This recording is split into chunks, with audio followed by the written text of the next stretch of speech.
This is not a normal moment in American history. Now, many people have asked me whether I regret not backing Bernie Sanders.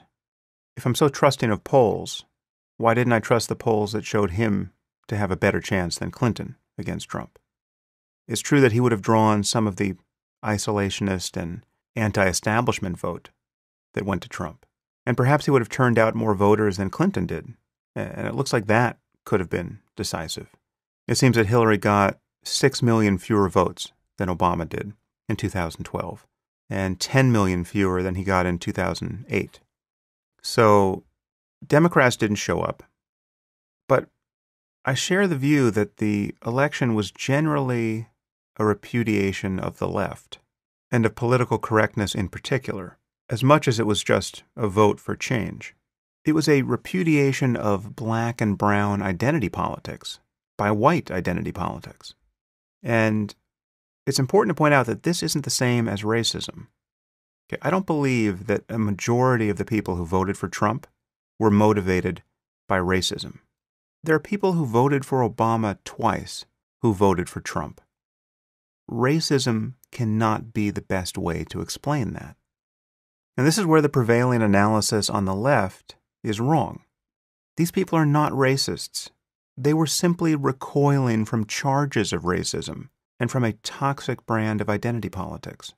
Much of what has been coming out of the left, not everything, but much of it, particularly about race and about law and order and about Islamophobia and terrorism, about issues that are fundamental to the security of our society, has had all the moral clarity and intellectual honesty of the O.J. verdict, which is to say none at all.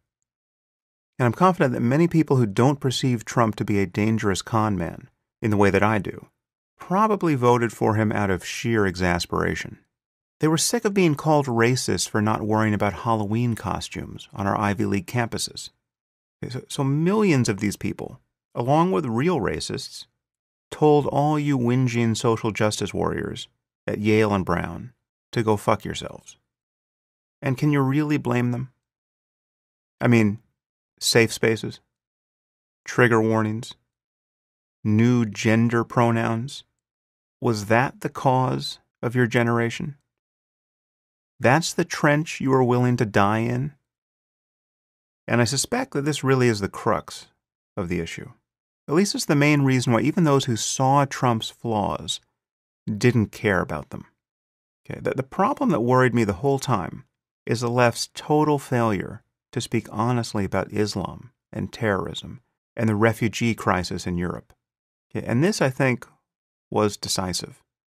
Certainly was one of the things that, had it gone the other way, would have given us a different result. The exit polls show that the people who said their primary concerns were terrorism and immigration voted overwhelmingly for Trump, whereas those who were concerned about the economy or foreign policy voted for Clinton. So it wasn't the economy, stupid, this time around, though economic fears certainly played a role, and it wasn't just poor whites who supported Trump.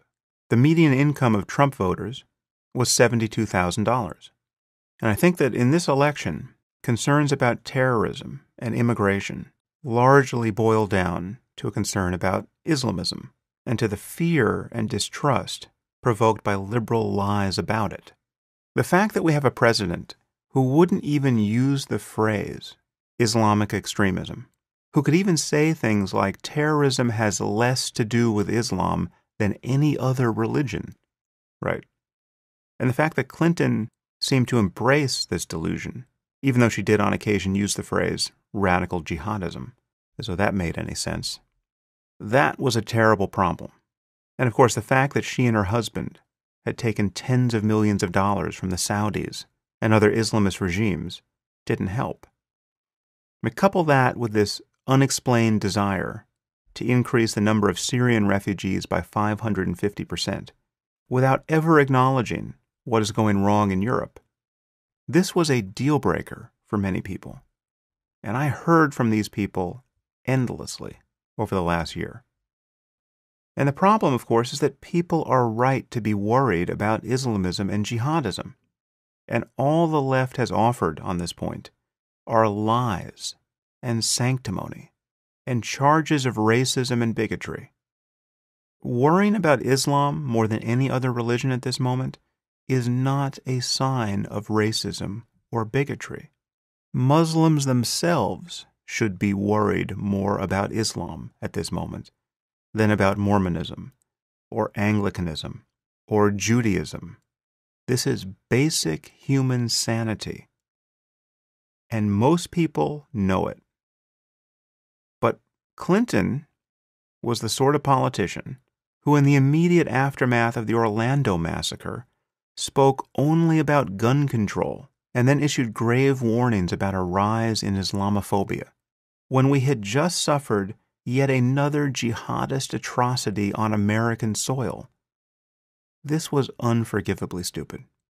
And I knew it at the time that this was the sort of stupidity that could pave the way for Trump. I even wrote a section of a speech I thought Clinton should give about Islamism and jihadism and put it on my blog.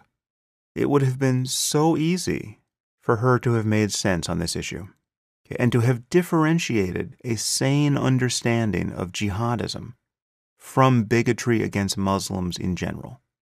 But she couldn't do it. She wouldn't do it.